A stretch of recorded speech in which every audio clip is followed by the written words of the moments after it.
अस्सलामुअलैकुम दोस्तों, आप देख रहे हैं माय किड्स टीवी पाकिस्तान और मैं हूं मोहम्मद जफर। दोस्तों, मैं अपने घर के एक पास वाले पार्क में आया हूं, तो आइए मिलकर चलते हैं।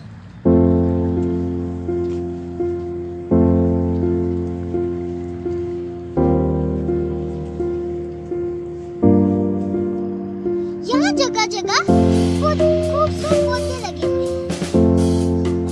इन पौधों को देखिए, कितने खूबसूरत हैं।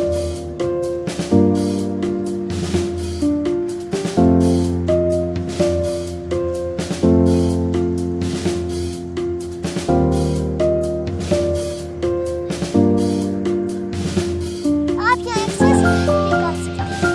देखो ऐसे।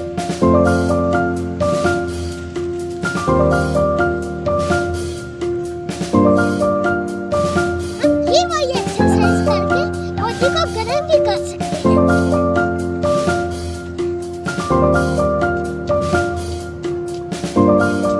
दोस्तों, मैंने काफी जॉगिंग भी कर ली है।